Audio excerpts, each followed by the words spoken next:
it's just nonsense for the X algorithm. Yeah, but I think this is, sadly an issue that's going to still continue to be very prevalent as we move forward, and a stain. But you don't have a specific thought on what the timeline would be for increasing the percentage of documents that have been released. I know you're talking about the DOJ said that they're done. The DOJ said that they're not releasing any more documents. Okay, so you're not expecting the U.S. to release documents, but you are expecting some progress from the other governments that are carrying out investigations, like you mentioned the UK. I mean, we're going to see. We're going to see what happens. I mean, who knows? This is very unpredictable, and this is a very unstable situation. But with this uncertainty, this is where a lot of people automatically start to think of the worst, because you're kind of leaving this huge empty space that's left to interpretation. And it shouldn't be left to interpretation. We should have legitimate action. Nancy Mace just came out and says, okay, you guys are either protecting the predators out there, or you're going to be arresting the predators. Which one? It can't be somewhere in the middle. And I kind of agree with her assessment on this issue as well. And again, there hasn't been any evidence proving Donald Trump did anything wrong. But there's like circumstantial, and now a lot of people thinking Trump did something wrong because of the way that he handled all of this, and the way that it's still being covered up to this day, which is horrible and awful. Yeah, I mean, we'll see if anything gets released. I'm not optimistic. I don't think that. I think they're done. I think we're done seeing things get released. It's. Now, another thing that could come out is they could do a search of, they are going to do a search of the New Mexico ranch. They could find something there, and then that makes another big news story. Prince Andrew probably is going to snitch, right? He doesn't look like the type of guy who does a jail term for anybody. So he's like a pedicured prince. Yeah, he's probably going to snitch. So that's going to be big news as that develops, because that's going to go on for the next 2 years as well. And he's going to be like, okay, it was Clinton, it was Trump, it was like, so there's. He didn't snitch the first time. Yeah. So go ahead. Clintons are going to be testifying in just a few days from now, right? So when the Clintons testify, that's also going to re-engage it back in the news cycle. Right. And then everyone knows there's more files. They didn't comply with the law. Now, as soon as the Democrats come into power, Trump and Pam Bondi essentially put the handcuffs on their heads and they said, here, Democrats, have your way with us. That's also another issue here, because I care about this country. I care about this everybody involved here, and I want the best thing to happen. But this is a setup that clearly is a part of a larger cover-up that's going to end Trump and Pam Bondi and Kash Patel in some major legal trouble when the Democrats get into power. And listen, if you care about Trump, right, you don't want to give the Democrats a layup for them to arrest him. But that's exactly what's happening here. Well, another way to stop that would be to get out and vote during the midterms. I think when we have morons saying, I'm not going to vote. Okay, well, then you're going to get Democrats in power again, and we're going to be right back to where we were. And I'm not saying that people have to vote for the sake of voting, but I'm just pointing out what's going to happen, when that inevitability happens. And they'll say, it's everybody else's fault and blah, blah, blah, blah, blah, blah, blah. And I do think, though, a lot of the people that are making a big show of saying, hey, I'm not going to vote and this, and they were probably never voting in the first place. They were definitely not conservatives. I can say that for sure. And it's wild. What did you think of what did you guys think of the rest of the State of the Union? Hannah Claire and I streamed it last night. I thought it was a little long, but fine. It was. I thought it shouldn't have been that long. That's the problem. I mean, I get that Trump is famously, he's an endurance speaker. He's able to speak for a long time, and in some ways, it's a flex on Joe Biden, who gave some of the shortest State of the Unions. But in some ways, some of the momentum he was gaining during the speech definitely got lost. I think overall the speech was extremely patriotic. I think that was the overarching theme, obviously setting up as we go towards the America's 250th anniversary.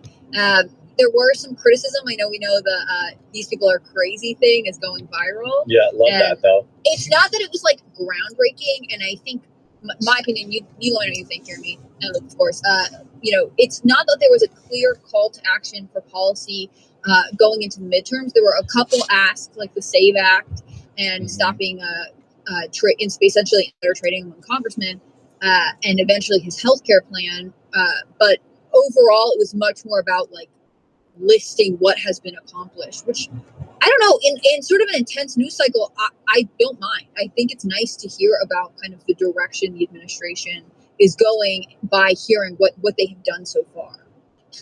Yeah, I mean, I think there was so much that we needed to be reminded of last night, including Trump stopping private equity from buying homes, the price of gasoline becoming palatable again, all sorts of things like that. I think are just, things that are important. I watched Nick Fuentes last night when he was kind of giving his kind of assessment on what he saw yesterday. And, he of course is more of a, doomer kind of black pillar on Trump and all that. Yeah. But his assessment was still Trump kind of coming out and saying, I beat affordability. And then Nick kind of being like, oh, not really, from his assessment, from his kind of critical point of view. And then when we saw the Democrat kind of give their rebuttal speech, what did they focus on? They had this kind of like they had this middle of the road type of Democratic lady talking about affordability, right? So this is what the Democrats have learned. They've learned to move away from the woke transing of children. They're moving away from a lot of the kind of, they're becoming more strategic. They're becoming more smart, and they're trying to become more blue collar, and they're trying to address the economy. And the economy still is an issue, right? And there is a big difference between the State of the Union last year and this year. Last year, Trump talked about getting rid of trillions of dollars of fraud, waste, and abuse. He failed at doing that with Elon Musk and Deutsche. He didn't do that. And now he's like, Iran. And I'm like, okay, everyone's talking about Iran. The Israeli media was reporting before his speech that this was going to be the speech where he's going to launch Iran during the speech. And I'm like, that doesn't sound nice. That doesn't sound smart. That doesn't sound strategic either, particularly. But, the kind of, criticisms there about affordability could be debated here. Because, like, okay, we get it, egg prices are down, electricity prices are up, health insurance premiums are up, insurance is up. And there are a lot of things, especially with this economy, especially with how much we're getting into debt. I mean, I wish he was more of a fiscal conservative. We are printing and spending more money than ever. Yeah. And I don't like that as a kind of fiscal guy. Again, granted, he's doing a lot better than the Democrats that would have spent it on woke gay propaganda and discriminating against white people. Like, yeah, we don't have that. But at the same time, if Trump wants to win, he really does have to tell the American people that he's looking out for them, that he cares about them, and he has to show it with action and not just meeting the demands of donors. Yeah. I think go ahead. Sorry, go ahead, Jeremy. Yeah, no, you go. Go ahead. I was going to say, I want to jump back to Abigail Spanberg. She's not middle of the road. I wanted to correct that part. Well, but she is often classified as a moderate Democrat, which is interesting. I don't classify her that way. If you've seen some of the proposed tax hikes in Virginia, they're kind of nutty. But she has twice in her career taken over a previously red seat, once when she ran for Congress, and then, of course, Glenn Youngkin, I think, was term limited from what I know, so... The Republicans didn't hold it, but it's not like she was challenging the incumbent. It's interesting to me that, and Lucas is touched on this, that they are picking who they are trying to present as a moderate. And this has been the war for sort of the soul of the DNC that's been bubbling, because they have so many candidates and so many supporters who believe very strongly in going as progressive, as left-wing, as far and extreme as possible, and dragging the spectrum of American politics with them, so that when I say center, to them it's left, or when I say left is center to them. And the idea that you'd be like, we're sending in essentially like a moderate in sheep's clothing, so or actually a progressive in moderate's clothing, will tell you probably Americans want to hear from a moderate, but they don't want to give up their long-term progressive goals. Yeah, she's definitely like a tax hiker, like gun grabber. I'm not sure I would call her moderate at all. But what do you make of the Democrats with their bold stances of, I'm sitting with the Democrats? What's the like? Is this She's a the? I Republican. think Damn it. was she the big girl I saw who kept Yeah. standing? I think she was. Yeah, she's a Republican from Florida, from what I know. And she's the one who opted to sit with the Democrats. We kept seeing her cheer, and I remember you and I being like, is this a very excited moderate Democrat or what? Yeah. I think it's interesting. Because on one hand, we live in like the social media day and age, so I don't know that I would have known that much about her, except for the fact that she was in the bottom of the screen. I looked her up, chat told me about her, and she has an interesting story. In some ways, moving into the unoccupied zone of where the Democrats sit is good for all of the lesser known congressmen. Yeah. I don't know what's going on with the connection today. Maybe it's because I have that other flippin' computer connected now. I don't know. But it's very, very, I don't know. I thought it was a win last night. I'm not doom pilling on it. I'm staying positive. I thought it was good. I thought people who were, the intended audience really liked it. I saw nothing but positivity in the chat. I got to be honest, this is, to me, I thought it was a good State of the Union. I thought capping it off with 2 Medal of Honors were very, very cool and classy. I liked it. I liked Trump admonishing the Democrats. I'm definitely not doom-pilled at all. I just wish you put some of the Democrats in jail. I am doom-pilled, and that's where I'm kind of coming from. I'm like, put some of them in jail. Please hold them accountable. I get it, like dunking on them in the public and doing AI videos of Obama getting arrested and threatening Obama with releasing classified information when he talked about aliens is like cool and all. But it's nothing when you don't match it with actions, because again, the Democrats don't talk smack, they act, they arrest.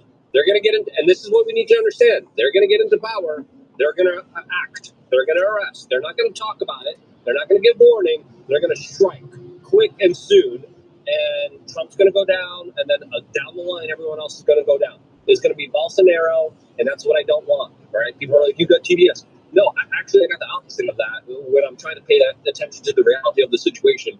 Of like, we got to act now. We got to have some arrests. Sorry, I apologize, but I feel very passionate about this because I kind of see I've been in this for like 21 years, and I see the warning signs coming, and I see the train coming, and I'm like, there's not going to be anything that can help us. So, well, I think that there's an important thing to be said here, and that is there's standing there and pointing at the train, and then there's getting out and doing something about it.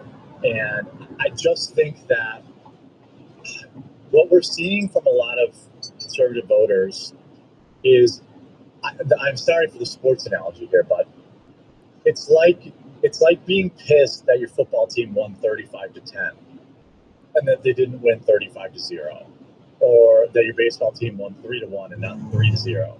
Like, there are so many good things that are happening that need a little more time, that I think ultimately we need to focus on that, and that's how you stop that train from coming. Like, there's so much good that has happened that I feel like so many of the voices, even like on X, it's like, okay, you're going to bitch about Trump not winning for the next 8 months, and then when he doesn't win, you're going to say, I told you so. I feel like that's a pretty weak sauce perspective. Like, I think, things don't look good for the upcoming election, but constantly saying it doesn't look good, or constantly saying that shit is like not perfect, is definitely not changing that. But this is my strategy. I respectfully kind of disagree here, because Trump does listen to the base, right? He does listen somewhat to the online chatter and the communications. Not always, but sometimes he has shown, especially early on in his presidency, to listen to some of our kind of demands and some of our requests. So I think he's not perfect. He does some things that are wrong, right? I think we could all agree. Right? He's not someone that always bats 100. He made some mistakes, and he did it in his first term as well. So I would say trying to steer Trump in the right direction is the thing that we need to do more than ever. And it's not just about like piling on and saying you suck. It's about saying no, please, we need to save this country. We need to save this republic, and we need to like steer the ship in a direction, because I don't think we're winning. I think we're in a very dangerous spot as a country, and I think we need to do everything we can right now to save this country. And I think there's a lot of dangers ahead of us that we need to preemptively avoid. And I don't see us avoiding that at all. And I wish I did. But I think this is why I think, respectful scrutiny and pushback, I think, is needed now more than ever, because it's the only thing that could get him to act, rather than just kind of serving the interests of the special interest groups that have kind of been getting their way here. It's interesting because what you're describing reminds me a lot of the language and sort of call to action that really came pre-2016 and also during the last election cycle, that the country is hitting a crisis point, that we can't go on, we would not survive, 4 years of Kamala Harris or Biden or whatever. And that was a huge motivator for a lot of people. But it has also been interesting because as Trump took over the presidency, as we know, he's, barring some crazy change to American policy, he's term limited. This is the end of his presidential legacy. It doesn't seem to be as effective. And I wonder in some ways if that's because people are starting to think about what a post-Trump government looks like, and are starting to kind of wonder how the language going into your midterms or the next presidential cycle will shape. Because if it's a decade of the country's on the brink of crisis, we have to step in now, I think people get fatigued. So I'm not opposed to, like, Jeremy, I don't want to misclassify what you're saying, but like have a more optimistic, a more positive spin, and I think there are voters that want to hear that messaging as well. It's kind of a motivation of what drives people to not just the polls, but also to their local community meetings and getting involved in what's going on. Yeah, and by the way, I think I know what was slowing down my computer. It was syncing OneDrive, because now I see all sorts of shit on that desktop. And it was downloading all this other stuff, which is probably why our connection was wonky. So you guys talk about I'm going to make sure I turn that on. But what do you guys think about the FBI serving a search warrant at the school districts? Did you follow this story? Because I haven't really followed the story. I'm pulling it up right now. Let's pull up a Google. This is what FBI raid. It looks like it's trending on Twitter right now. Breaking: FBI has raided the headquarters for the LA school, Los Angeles Unifield School District, as well as the home of the superintendent, Alberto Carvalho. Something big, quote, is happening. I have a clip here. I don't know if you have editor. I don't know if you have control to pull things up. Unified School District is one of the biggest in the country, so it's fascinating. Yeah, so the FBI just raided the LAUSD superintendent's house and his office. On video, he admits he's been in the U.S. as an illegal alien for over 40 years. People are saying, quote, deport him, no special treatment. Is it a deportation raid? That's what people are saying. I mean, when you're in charge of any kind of... Yeah. Well, why would you raid the headquarters of the school district if it's his personal interest? I'm fine if we deport him, but those aren't necessarily intertwined, I would guess, or maybe I'm wrong. Yeah. Well, I guess we're not getting any kind of official confirmation exactly to why this is happening. I guess we could just... This story is really breaking right now, right? I'm seeing like 2 hours ago, an hour ago. So I assume we'll get a statement from the school district and the FBI in the next day or so. It's currently unclear, right? But this is the... Yeah, there's no snow here. By my house, there's some snow, but no, most of ours melted last week. We've had a few dustings and stuff, but yeah, nothing major. Let me get you Is that actually what's going to be happening here? Boop. We haven't seen anything from What I'm curious is about is if in a statement this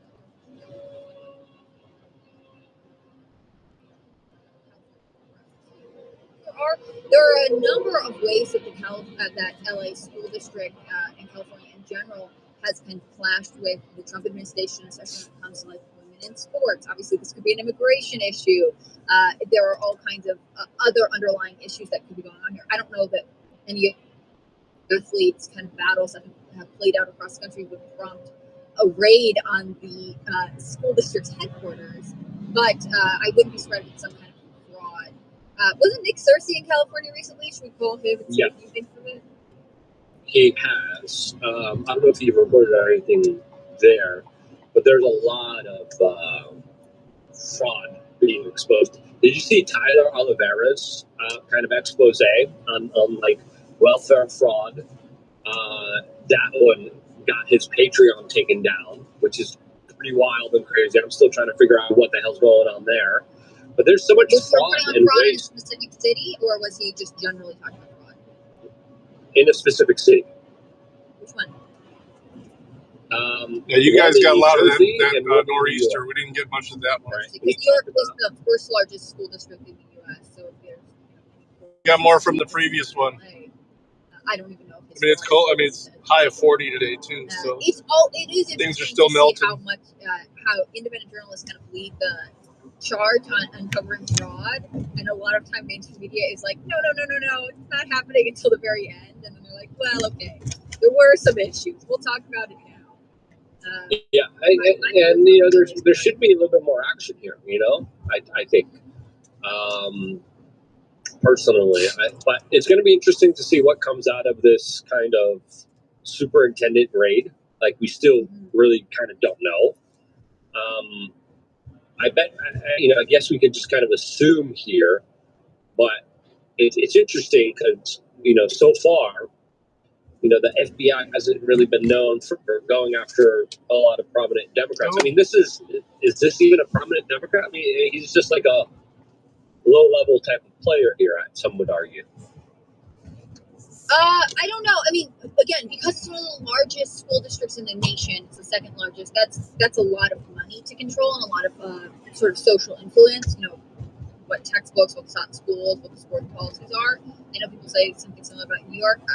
I'm looking at the Wikipedia entry on this guy, and they're pointing out that in 2018, Mayor Bill de Blasio named him the city's next Department of Education chancellor, but he refused the following day, and that he accepted this position with the LA Unified School District in December of 2021. So he has, I would assume for me and you, we don't know much about this guy, but I wonder if in public education, he is kind of a top dog. He was previously the superintendent of Miami-Dade County Public Schools, which is also, it has over 300,000 students and 52,000 employees.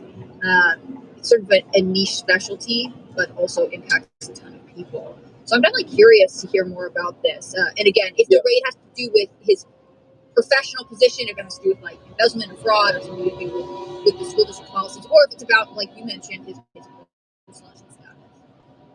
Yeah, I mean, there's a lot of different ways that we could try to interpret or try to understand. Obviously, if he's like a leftist, we had something similar right before it all melted, but we've had nothing but dustings. There's still snow on the ground at my house. If you back it up all the way, you see that. As soon as I get near town, though, it's all gone. I don't know why it stays. Maybe because all the trees and stuff out by my house. Pop it and rumble. Hey, what's up, Eggsy? To all black kids, including rich black kids, and if there's a poor white kid, those resources should be. I just got to drop off some laptops because of quote a generational trauma. Right? And I'm like, that sounds awful. That sounds horrible. That sounds something that is clearly,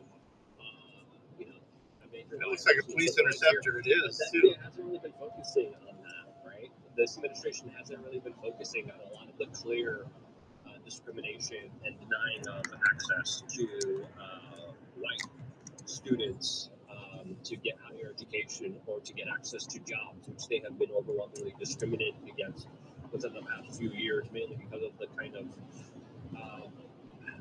the diversifying of capitalism through the Pope. Yeah, it's going good. I got a quick meeting after this. After running out here, I got to run back into Rossford. We're going to get caught up on the amounts of the accounts and do an update with discrimination out there. So it's sellers. gonna be interesting to see where the chips fall with this. Is this a major issue? I don't know. I think there's a lot of other major kind of Democratic players out there that are far more criminal. I mean, Ghislaine Maxwell's family literally provided the textbooks for a vast majority of public schools out there. Like that's how crazy and insane the school systems are. What if this is Epstein related? We're talking fraud and immigration, but what if it's something else? Investigating someone for Epstein. I mean, we're talking about a Hail That'd Mary. be Christmas for you, right? You'd be so excited. I would be happy, and I would eat my words, and then I would say, "Great job." I would say, "Good, thank you, please some more." But let's be honest with ourselves, like, Well, we got to get the purchase done to get to that point. Once that hurdle's over with, then we worry about success. But yeah, I hope so too. This guy can't do one speed limit. That's why I use cruise control on the freeway. That way I can expose people that don't know how to maintain their speed.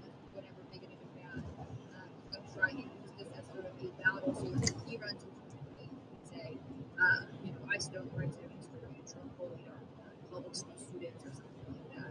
It's annoying because if it's fraud and he's trying to spin it to be his benefit, I think that tells you what you need to know about California and at least his leadership, which is incredibly self-serving. Did you hear the shout out I got from Crowder on my raid? Did you stay in there long enough to hear it last night?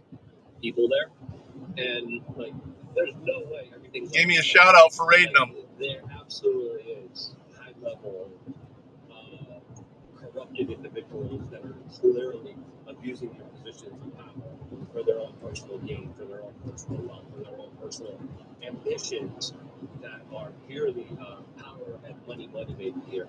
Gavin Newsom also has been in a lot of hot water after talking about how he can't read well. So he's like black people.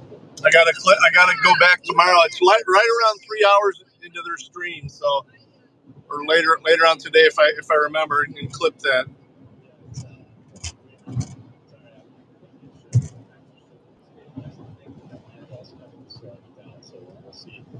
Yeah, just to fill you in, this thing happened. We were guessing why it happened, but no one still knows. It's in pursuant of an under seal court authorized warrant, and they have no further comment right now about what's really going on here. But then we were talking about Gavin Newsom being black, so there's that. Well, he's stupid, therefore he's black. That's what he said. I didn't say that. Yeah, that's what he said. Yeah. Hello. Man, that was a pain in the dick. What? Putting money in the bank account. Oh, why was it a pain? Because I moved money last week, I moved money earlier this week, and I moved money again today. Yeah, oh, because of the activity? Yeah, you're not getting scammed, are you? We're afraid people, the small quantities are getting scammed. It's like, no, I know what I'm doing. Well, what are you doing? I said, building up for my SBA loan. Oh, okay, that makes sense now. Like, Jesus, people. Oh, was it the teller was just kind of freaking out? Well, yeah, she was freaking out. Then she had a manager come over and ask me all sorts of questions. And I'm like, what a fucking pain in it. That's good, though, that security's there, though, and they're concerned. Yeah, I know. Well, I said, well, you know what? There'll be more money going in on Friday, and there'll be more money going in on Monday, and there's probably going to be another $25,000 going in here in the next week and a half. Yeah. She goes, oh, okay. Well, anyhow, I gotta get a hold of my 401k, get a loan. So I'm gonna do that tomorrow if I get back in time. But anyhow, I'm just pulling into Costco. Okay. Well, my ETA to Green Springs is about 3:30, so all I gotta do is drop off some new laptops and pick up some old ones. Then I'll head that way.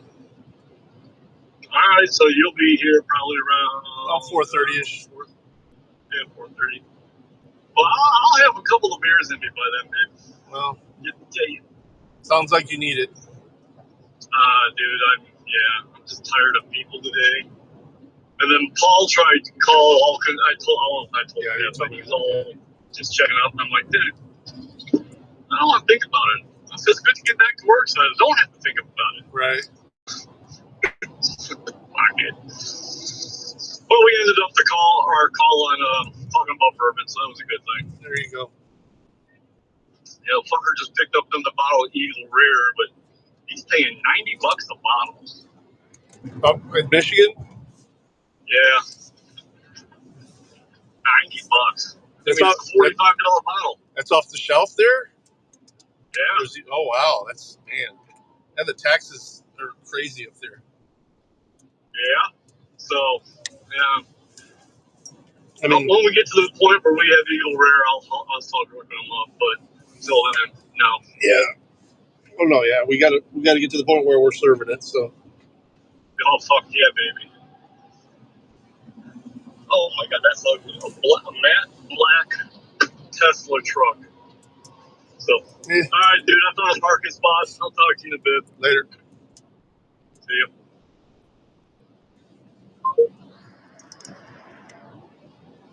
That was my business partner. And then we have Mamdani. Two separate controversies here. Promoting a free daycare for illegals. They don't have money to have snow removal, but they have this. And then I don't know if you know. Aflac, really? That's cool. I think AOC's Abuela or Torta transformation has begun. I think everyone's like, look, she's pregnant. I'm like, no, they said that last year. Like, I would love it if she was pregnant. If AOC had a baby during the Trump baby boom. Oh, I know. Yeah. I can speak from experience. Latinas, after a certain age, they just like pumpkin up really quick. What the hell happened? Where'd they go? Yeah, she may be in her Torta era, which might be good because she would be, maybe she'd be a little more concerned about the future because she's got a kid and she'd be a little more concerned with, what's going on out there. She does look pregnant. I need to try and bring in 2 more unique chatters, though. I think I'm going to be fine on the hours, but I need two more unique chatters before the end of the month. I thought Jody was going to be one of them, but I guess he came in early on it this month. Yes, exactly. Like, there's no doubt in my mind. I was hoping to get him last night, too. They staged that to hide her belly. But I don't know why she would hide it. She probably thinks that she, You reach out to... the Trump baby boom. Yeah, she's like, If the Trump administration, AOC can't do it, Yeah. It'll be interesting to see. Go ahead. I just want to say, I think this ad is fascinating. Obviously, they do it in Spanish, and that's, whatever.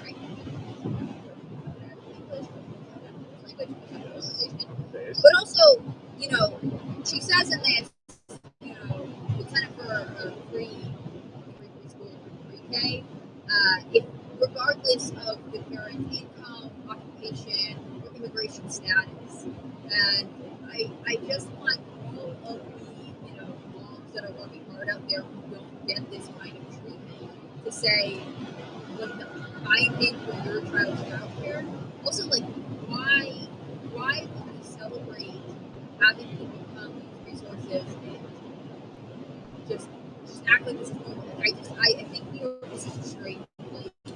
I think there are going to be a lot of Americans who become increasingly frustrated with the supporters of Mamdani who act like this is something we should all be Yeah, did you guys see the video of cops being chased away down the street in New York City? Yeah. And Mamdani's like, it's just kids. Yeah, they were throwing like fucking boulders. Wait, they want you to get yourself there for training? They don't want to accommodate you for training? That's crazy. That seems kind of scammy to me. Cops are just running away. And he's like, we were putting rocks in the snow too. Yeah.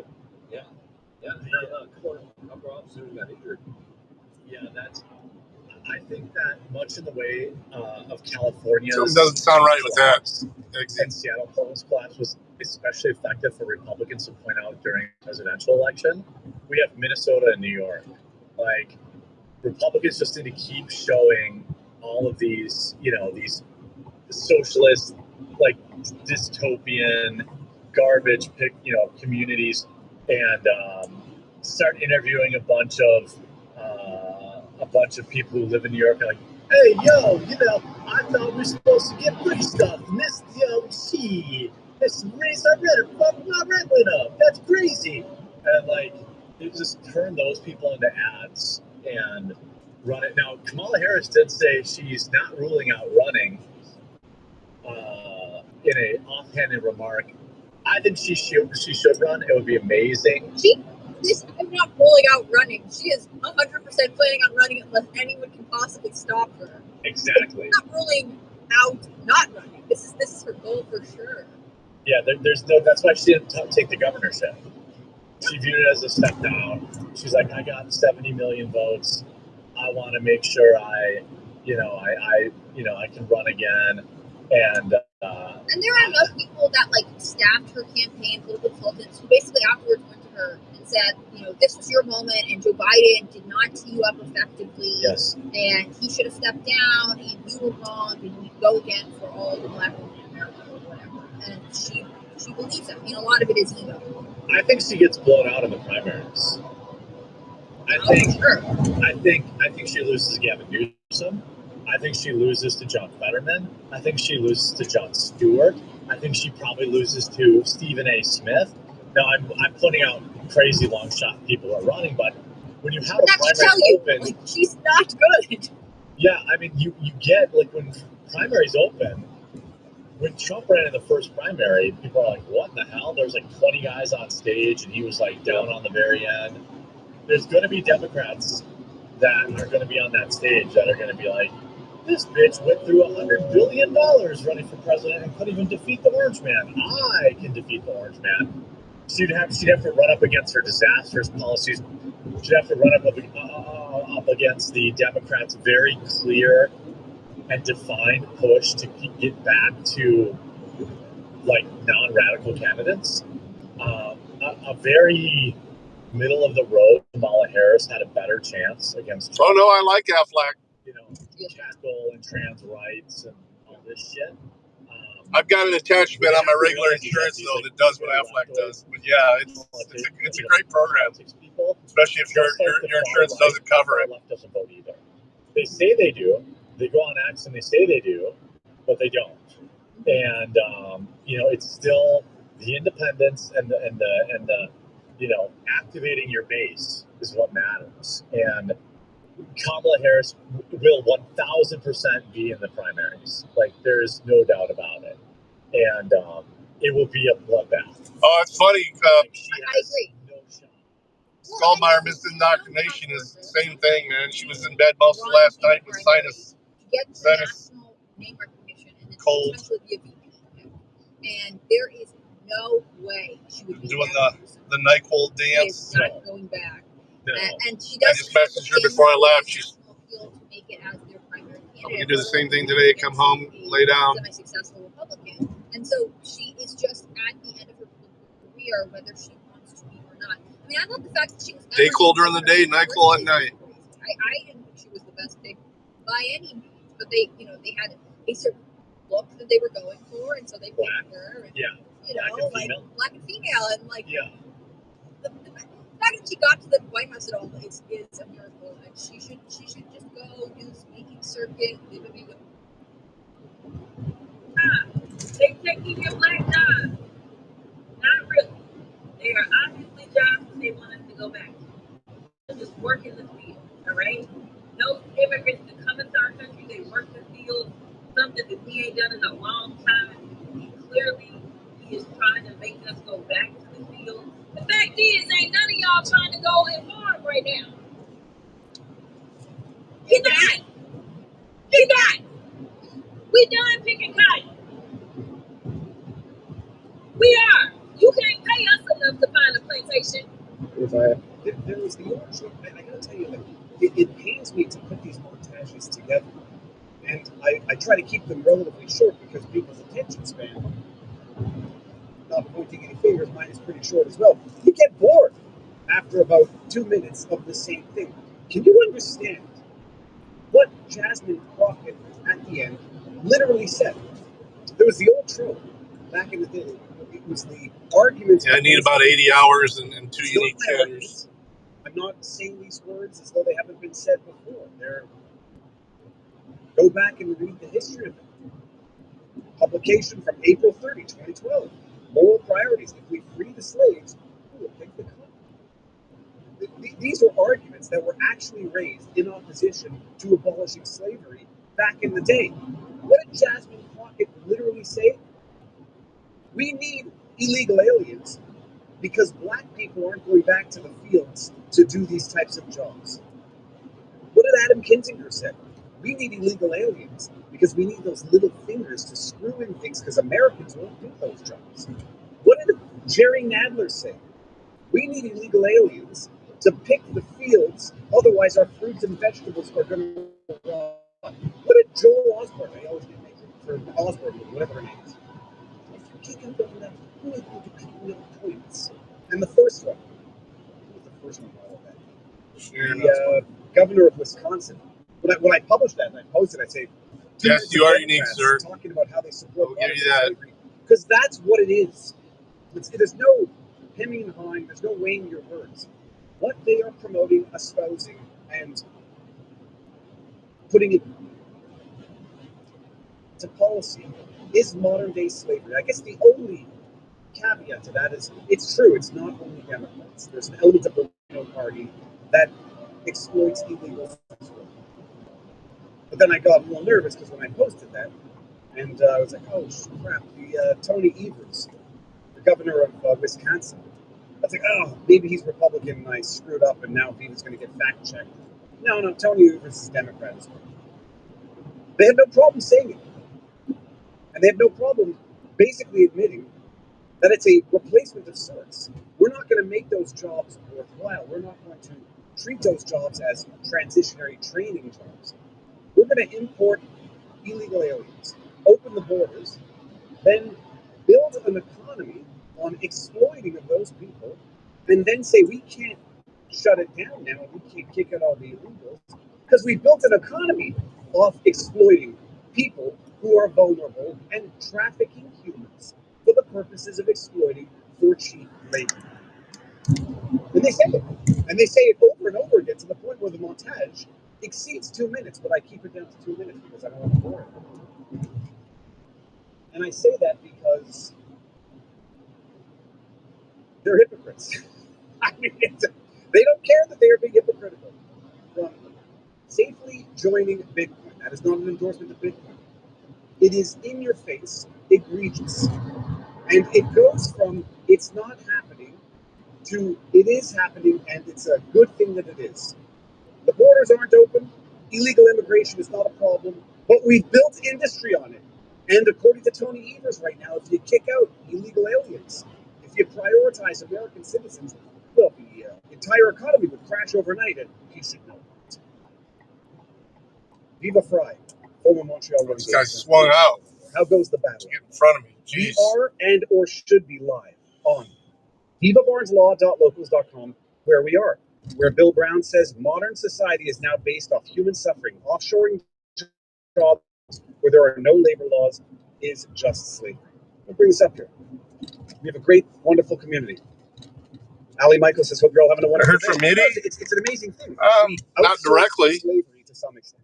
And I say this as someone, I would pay more. I mean, other than what he posts, he hasn't sent me any messages. And then people are going to say, well, you're a privileged individual that you have the capacity. Imagine he's tooling up, getting ready to go back on the road. There's some stuff you just can't Making sure his truck's right. So they outsource slave labor to China. So you can get your iPhone. I don't know how much more it would cost to build it here, ethically. You outsource your pollution to China. Nothing direct, no. And you import your slave labor so that you can... What? Nobody wants those jobs? Nobody's looking to get into farming? Sorry, Jasmine Crockett. First of all, that's ignorant and that's privilege. A government employee... Have you? Sucking at the teeth of a government that pays for all of their expenses, their health care, their Medicare, good salary, thinks that nobody wants to get into farming. There are people who are proud farmers out there, who love farming, who left to their own devices would go into it. But you get crippling regulation, government oversight. I've talked about the farm, talked about it, so I'm not going to disclose anything that's not known. Coastal Pastures Farm, just up the street. A better-known farm. Being crippled I'm sure he's okay. by bureaucracy, even in the free state of Florida. I'm sure word would be out if he wasn't. There's enough people that watch both of our streams that would pop in and start saying something. Siloed perspectives of government employees who think That's who I miss, though. I haven't seen in a while. They've been doing for generations, but are simply unable to do Tilted. right now because of crippling regulation, federal and state. Why are we oversight stopped that at makes it this? impossible There's for them to nobody do what coming. they've been Why are we doing stopped at for this years. turnaround? And so the only ones that can succeed are big ag, big business, that get off on exploiting the very same slave labor that these Democrats are saying we need because Americans, real Americans, because those are beneath them. Horse crap. Because it's beneath you and your government haughtiness. HAUHTINESS. HOTINESS. I'm a married man and I don't look at other women that way. They, the arrogant elite, who have the truest of true privileges, political privilege, think that Americans don't want to work certain jobs. So we need to import people who can't speak the language. Open the borders to I've noticed that. they can be hostage for the exploitation of the political elites. All right, well, that's it. That's my, how many minutes has that been? That's my 9 minutes. It's not 9 minutes of hate. It's just 9 minutes of irritation. I watched the State of the Union address. At some point, I don't know. I know we all have our respective audiences, and I know everybody's been talking to the states, talking about the State of the Union address today. And I don't know if it gets tiring. I'm going to do it anyhow because I have my own, what I hope are insights, observations, and I don't know how many watching the show now follow the Rumble lineup throughout the day. You'll listen to the various insights, and you'll see whose insights and intellect offer you the most interpretive value of the world around you. We're going to talk about that. We're going to talk about, I say talk about, it feels gossipy, but I try to understand the news. The campaign, I'll call it a campaign for lack of a better word, against Candace Owens. The rumors that people are being paid to post against Candace Owens. The rebuttal to those rumors on the interwebs. And then we're going to get into some Canadian stuff. God knowledge says it's okay to voice your opinion. Oh, trust me, no. Now I know that. My liberation moment, like my red pill, was 2015 when Donald Trump started running for president. That was my red pill. My blue pill was when I ran for the People's Party of Canada. I always avoided or tried to avoid talking politics. When I ran for office, it was liberation. Not only was I allowed to do it, I had to do it. And I did it. And I've been doing it ever since. People, all right. You all watched the State of the Union address yesterday. I missed a portion of it. I watched it in fast motion, and then I caught the second half because I was going back from my bowling night, which was decent. I bowled a 212 in the first game. I had a disastrous second game, 66. I had a third game, which was good. Finished with 5 strikes and a 194. All right. I was trying to keep up with the State of the Union address. I was catching up on the way home. And I can safely say, in my humble opinion, which I shall state, and you are all free to disagree, it was the best State of the Union address I've ever seen in my entire life. Now, that is not to say, oh, he got the memo. He's got to suck up to the government. No. In abstracting, like if I'm a Democrat, I can look and say, okay, well, I know what Trump didn't talk about because he couldn't. I know what he avoided strategically. Okay. Bottom line, it was the best State of the Union address I've ever seen in my entire life. That might also be because I really cannot stomach the sound of Obama's voice. It might be also because I could not stomach the sound or sight of sleepy Joe Biden. It was good. It was long. It was on point. But it did one thing that it's just about bloody time was done. They say calling out the Democrats is an easy thing, and I know it's a false dichotomy, left versus right. That's what they want us to do, to have us fighting with each other, yada yada yada. Blue pill, red pill, whatever you want to call it. Jackasses who do not stand to pay tribute to victims, American citizens. Yeah, I don't think she's going to do the governor, though. I think she knows there's no chance. Just call it out for what it is. I really want her to run for POTUS again, though. What I believe that would be awesome to watch. Child genital mutilation with this transgender ideology. say that up in Canada. Because as bad as all the other candidates are, $750,000 I bet you she doesn't make it to the first primary as well. The one thing that Donald Trump did last week was call out the jackasses in a way that, I'm sort of surprised it had never been done before. Why doesn't a president, during these State of the Unions, because it's always been the case, right? Like when it's Biden, sometimes the Republicans won't stand up, although in my, call it biased observations, Republicans are far more prone to stand in unity with the country, although they do sit down when it's political issues that they're getting their standing ovations from. State of the Union addresses are typically unwatchable because all that it is clapping, 30 seconds of speech, clapping, 30 seconds of speech, clapping. I want to play this in its entirety. It's a little long and I might pause it throughout. And we're going to get into what are my highlights, what are my bottom line observations. And I say it was the greatest speech, greatest State of the Union address in my lifetime, not because I don't have complaints or constructive criticism about what the administration has been doing, unforced errors it has been making. And let me just take a second. Let me just clarify one thing for once and for all. Every now and again, people make fun of the fact that I'm Canadian. People make fun of the fact that I'm Canadian living in Florida, and they say, Viva, how dare you criticize the administration? You should be thankful that you're here. I'll tell you one thing. More than anything, not only am I thankful to be here, I understand that I am among the most fortunate people on earth to have had the opportunity, the ability, and freedom to come down to Florida, to come down to these United States of America. America's not a perfect place any more than any country on earth is perfect, but it's far better. For all of its foibles, it's far better, and it's the greatest country on earth. Canada is a great country, except for the government. Canada is a great country, except for a people who are so flipping brainwashed, they don't even know that they've been brainwashed. Every day that I wake up in Florida and I go outside to walk my dog barefoot, I say, thank God that I'm in America.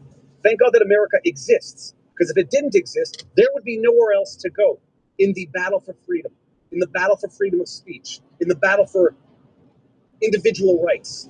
There would be nowhere else on earth to go if America didn't exist. And any and all of my criticism is not for clout, it's not for clicks. It's to make sure that these rat scoundrel Democrats don't take back control in 2026 and don't come back into power in 2028. Because that's what's going to happen when you make unforced, stupid errors, when you still have Tina Peters rotting away in jail, and when you post about it, everybody's reply to it is, well, she wasn't a big enough donor, so the administration's not looking at her. I mean, when people get that sentiment, I'm not the one putting it out there. When people get that sentiment, that's when people get disenfranchised, and that's when they disconnect. And you want the Democrats to come back into power in 2026. You can do one of two things: cheerlead the lemmings off the cliff, or browbeat legitimate criticism, which would make the administration better, into silence. You want yes men. There's a lot of yes men out there. This is the greatest country on earth, period. And specifically what makes it the greatest country on earth, not that you could tell the politicians to fuck up. Okay, good, that's juvenile. Yeah, it's What nice. makes it the greatest country We're at our on high earth is that now. you have the public debate 40 to degrees. make sure that the finest ideas rise to the top.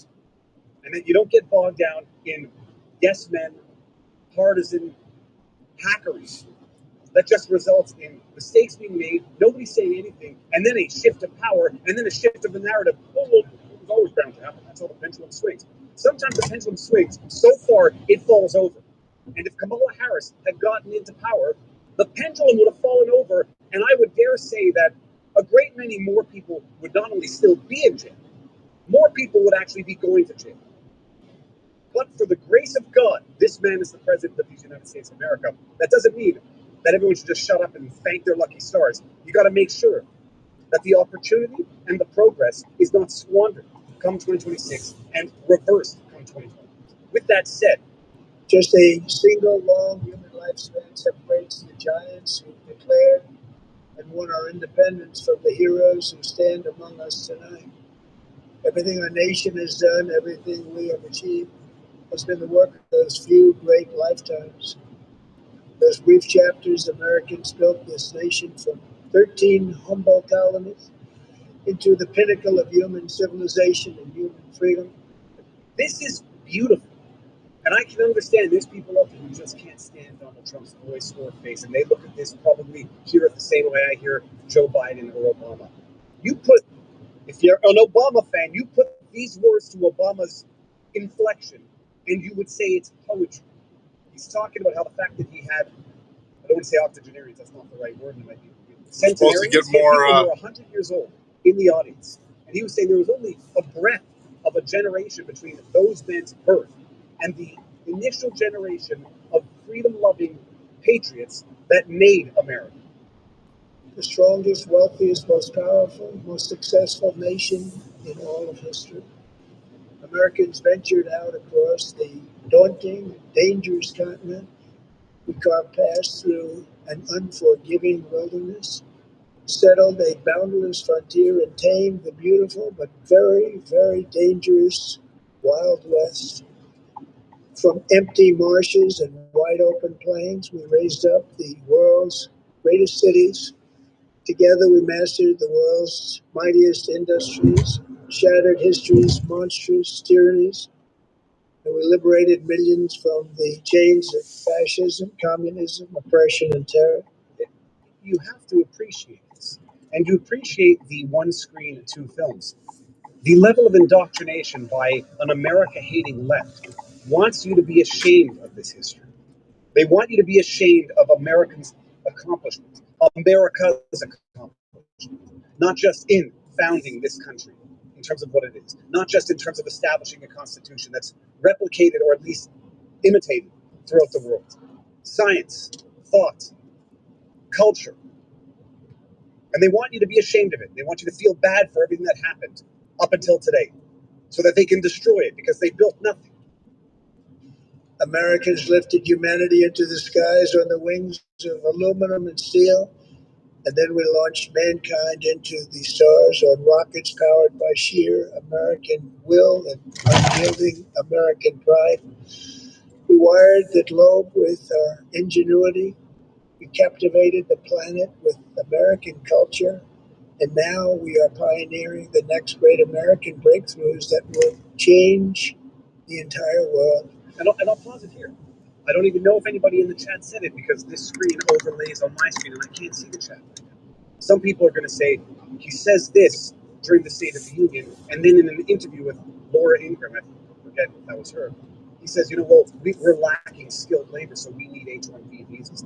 This is what I mean by saying it was the greatest speech on its own. It was the greatest State of the Union address ever on its own. Are there certain inconsistencies with prior statements for which Donald Trump has rightly taken political backlash? You're damn right there is. It doesn't change the fact that this is your farmhouse. This is political poetry. And the fact that Trump has said things previously about, needing H-1B visas because we don't have the skilled labor here, well, that contradicts what he's saying right now. It makes for legitimate criticism.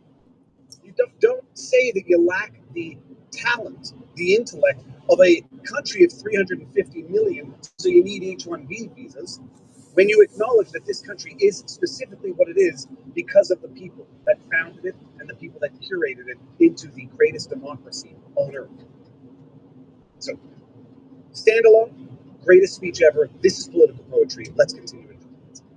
All of this and so much more is the enduring legacy, unmatched glory of the hardworking patriots who built and defended this country and who still carry the hopes and freedoms on all of humanity's backs. For years they were forgotten, betrayed, and cast aside. But that great betrayal is over, and they will never be forgotten again. Because when the world needs courage, daring, vision, and inspiration, it is still turning to America. And when God needs a nation to work his miracles, he knows exactly who to ask. There is no challenge Americans cannot overcome. No frontier too vast for us to conquer. Jeez. No dream too bold for us to chase. No. Does that mean regime change in Iran? No.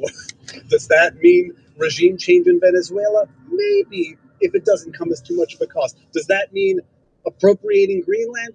Yes, it does. no horizon too distant for us to claim.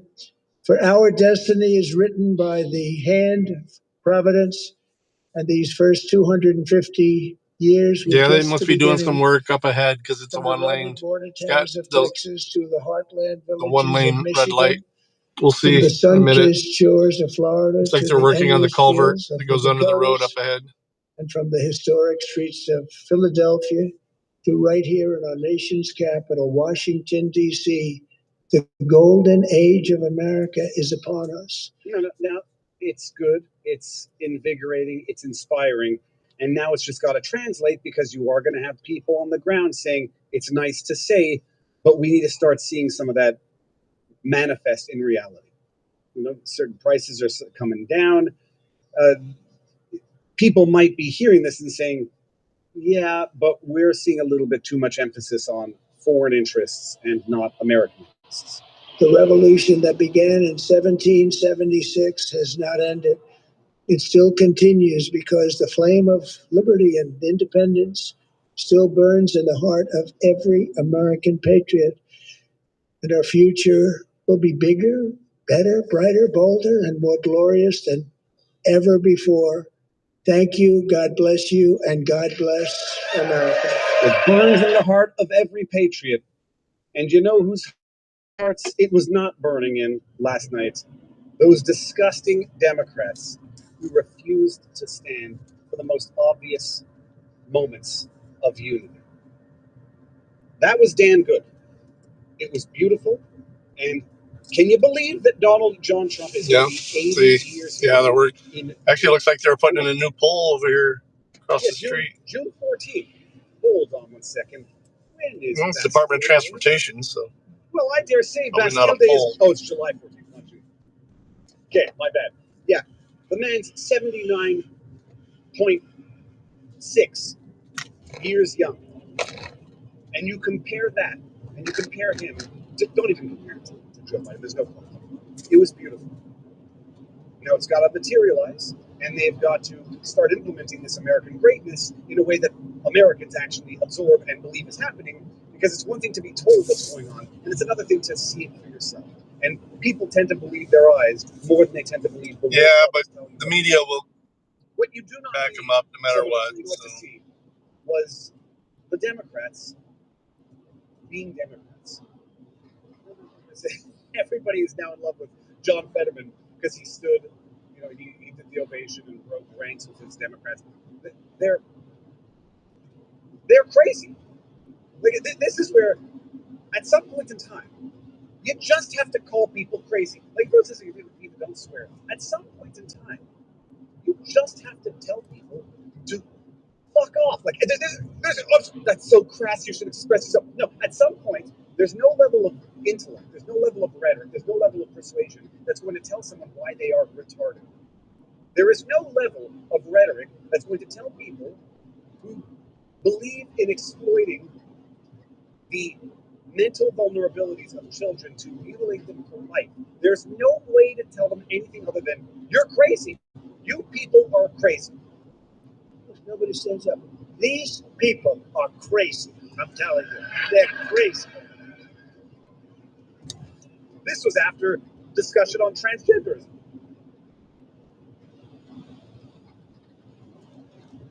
Crazy. We're lucky we have a country. With people like this, Democrats are destroying our country, but we've stopped it just in the nick of time, didn't we? Stop the bleeding. You stopped it in the nick of time, assuming you can hold power in 2026 and assuming you can hold the presidency in 2028, because every presidency is one It presidency. doesn't matter if we hold power now. We still don't do shit, so. Order. They're crazy. They're crazy. They are fundamentally un-American, and you need nothing more to know than they refused to stand when asked, and it's, again, why this hasn't been done before in the State of the Union, when you know that you're not going to stand, or that half the people are not going to stand. Why not make a scene of it? Why not put out a question? If you do not stand, we will. You're a potato. You're a pedo. You're a child lover. Like, why not? Now, hold on. I want to bring it up. I put together my own montage. It's darn good, too.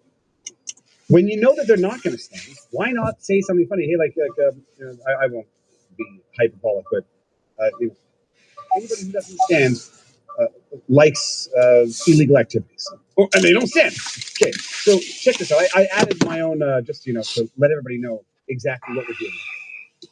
This was when Trump Let me said, double check the door the code role of here. government, it's revolutionary, is to take care of its citizens. Now, some people are going to say Trump says that in one breath, and in the other talks about make Iran great again. Well, Iran and Iranians are not America and Americans, and it's not America or Americans' job, obligation, responsibility, whatever, to make Iran great again and to save Iranians from their oppressors. All right, I'll be right back. So, understood. Again, not to say that everything Trump said yesterday is accurately reflected in policy, but it was still the greatest State of the Union address of all time. He says it's the role of the government to look after its citizens as a first concern and not illegal aliens. Stand if you agree. And I just highlight who these people are. You got New York rep, I had to make sure also he was in fact Democrat, who's wearing the American-Ukrainian flag in the House. Of course, America first, right up there with Ukraine. America first, but let's also go and save the Iranians. Let's go and save the world, but America first, right after we save the world. I'm just going to play this, and you're going to. So tonight I'm inviting every legislator to join with my administration in reaffirming a fundamental principle. If you agree with this statement, then stand up and show your support. The first duty of the American government is to protect American citizens, not illegal aliens. Revolutionary. Holy crab apples. That says Democrats sitting with a makeshift arrow because I don't know how to make an arrow. One eternity later. This is my montage. All right, here, look at this. They're not standing. You know what's amazing? They're not standing because they actually believe that it makes them love Americans more to love illegal aliens more. Like their love to America is so great that they have to sacrifice the interests of their own constituents to do what's right. That's how much they love them. This is the logic in their twisted minds. We can skip a little bit here because they don't talk anymore. Then I want to highlight some of the people that we're looking at. Got 30 seconds of the stare down and these jacking these won't get up. Because it's part and parcel of their they've already shit on their demographic to the point where they need to import the future constituents, much like what they're doing in Canada. Once you've lost a sufficient portion of reasonable voters because they understand, you exploit them, Democrats exploit them for political profit, and then thrust them aside when they no longer need them, and then they move on to the next group. You figure it out eventually, so you can't convince people to vote for you, so you either got to cheat or import your vote. Now we're still going. There you got, this is Mark Kelly, Seditious 6. I didn't realize, he was recently saved from punishment by an activist judge.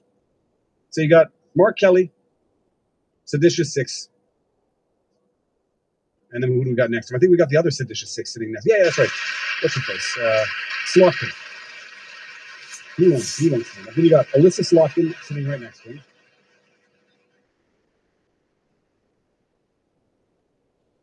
And then who else do we got? Oh, then we got Rashid Tlaib, who was recently censured over ostensibly potential genocidal talk. If you accept from the river to the sea being some form of genocidal talk. It's a very beautiful beer. I grabbed one of the wrong ones. Be right back. You should be ashamed of yourself not standing up. You should be ashamed of yourself. That is why I'm also asking you to end deadly sanctuary cities that protect the criminals and enact serious... So apparently, the woman on the left, Ilhan Omar, who allegedly married her brother to commit alleged marriage fraud or immigration fraud and is now worth an astounding amount of money through her husband's allegedly fraudulent ventures. She's saying, you've killed Americans. Serious penalties for public officials. For anybody who didn't understand the lack of decorum, she said, "You have killed Americans." Who blocked the removal of criminal aliens, in many cases, Do you know what's drug amazing? lords, murderers all over our country. Do you know what's amazing is in her very small brain, she looks at what happened to Alex Preddy and Renee Good and says they got killed doing whatever the hell they were doing.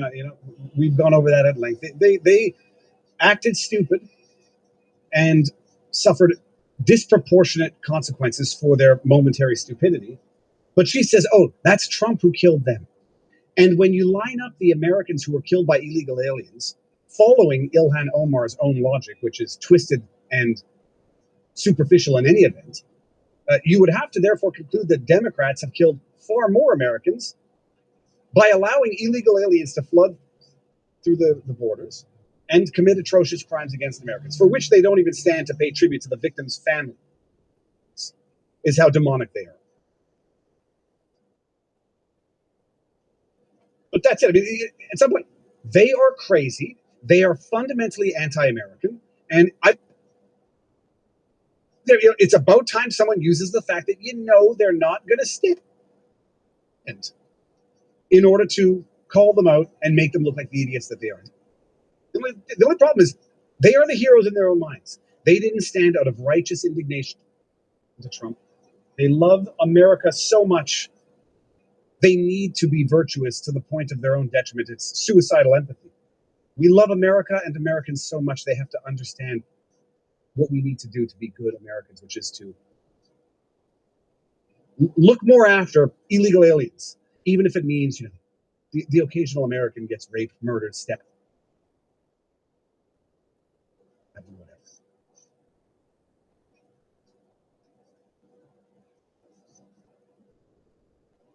Let me see if I don't know if this is true. Rashid Tlaib has a map on her Congress wall of Israel with a giant X on it. The media asked her, what does that mean? She said it means white people lost math if she's still in Congress. Let me see if I can fact check that in real time.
those in the millionaire class should be made to pay more. All right, Notice how it's always a wealthy person we're telling back. others to pay more taxes, but they never pay them. No, they find ways around it, and yeah, no, they get the best of both worlds. They've got the wealth, and they've got the social media clout and the virtue. They're good people because they're telling you and others to pay more. 60%, 60%. So it's the majority of people are telling other people what to do with their money. Pay more taxes. All right, let's try this. Hang on, let me try something here. It's going to do anything other than just increase the bag from which the government dips its hands into for its own corrupt and squandering reasons. Give the government more money. That's the issue. The issue is that the government doesn't have yet enough money. Say, boss. We're back. Here, go over the detail points while it's all focused on. Before we get into the breaking scandal of the day, people getting paid to criticize Candace Owens. M. May 14 says, I think these actors are called maybe paid to come out and lie to us. Hollywood hates the people. Let's see, sure. Let's start with you, douchebag. BlackRock is a big hater of America. Just like he says he shouldn't have walls or guns, but he hasn't both yet. They want us dead, it says M. May 14. Scrolling, here we go, I lied. The more you said it. So if I take half your cookies, what would I have? Two black eyes. Yeah, that's not bad. I actually think Ruffalo is a decent actor, but I avoid watching anything he's in. He's a proven retard. Hey, look, it makes sense he'd be a good actor. I thoroughly believe that actors have to be because they are lying as a living. And so the better the liar, the better the actor. Which is why I tell you I am incapable of acting. I cannot possibly imagine lying. In a meaningful sense, yes, people, I told my kids that I stole his clothes because I wanted to play a fight and they're too young to understand. But now, oh shit, I forgot to turn the camera when on. I say that I'm morbidly afraid, not of getting caught, of lying, because once you lie, whether or not anybody's caught you, you've got to live the rest of your life knowing that someone can, if they so discover, out that lie. And one of the grossest things that I can ever imagine. Well, she was doing much better, but then she just kind of got a head cold yesterday during the day. It was starting Sunday night a little bit, but that is the type of brand crushing. She doesn't have the best immune system, so she gets sick a lot. That would be, to the extent it's ever proven it possibly so, it would be rightly understood to be brand crushing and integrity. And the rumors of the day, and they're rumors, and I read them and I talk with people because I try to understand it. And I'm not putting anybody on blast for, say, spreading rumors or affirming. The rumors are that people are getting paid. I'm putting it in quotes because there is a difference between reacting to messages, which I don't do either. Like when people send out, they put out these blasts and they say, this is going on. It's caught it green, yay! Make it your own and retweet it. Because, well, that's also, it's not. He's drilling right into the middle of the fucking road there. Wow. Someone else's instructions, reporting it to say, wonder if they're like putting a drain there or something, so water doesn't. Being prompted by someone else to do it feels a little disingenuous.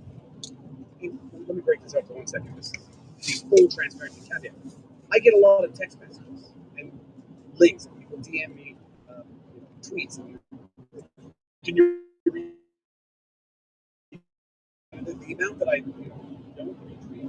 A, feels a little dirty, and B, I'm not interested in it. Or C, as some people know, because I specific people probably they saw the message.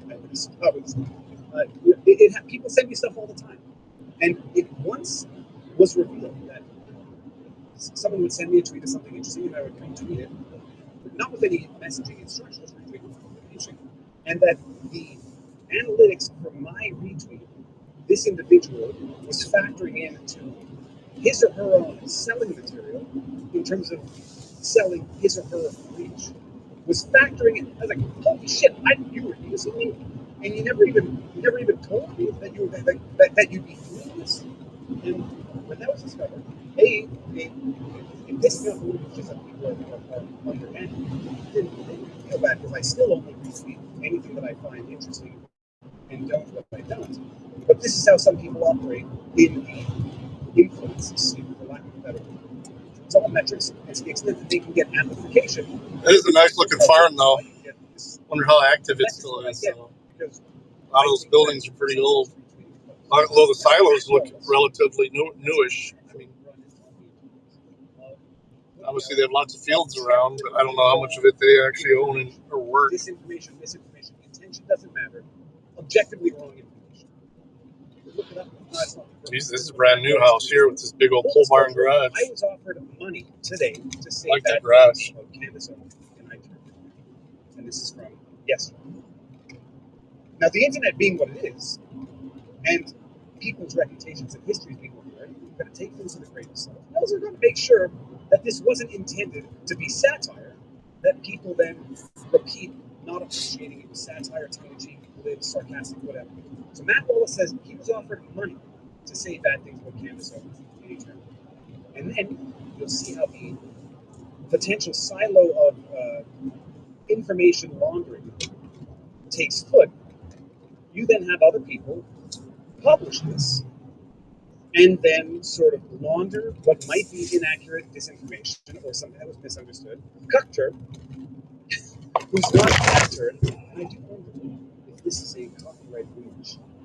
I've never actually looked at the history of that image, but Cuckter, who is not Catturd, but it's a parody account of Catturd, says this account has zero fucks to give, isn't politically correct, and has no load when it comes to attack Trump or MAGA. Other than that, I'm a perfect angel. It says Matt Wallace said he was offered money to call Candace Owens a demon, and Milo says he has a list of people that accepted the money and that it wasn't a law. Catturd and Gunter Eagleman were two of them.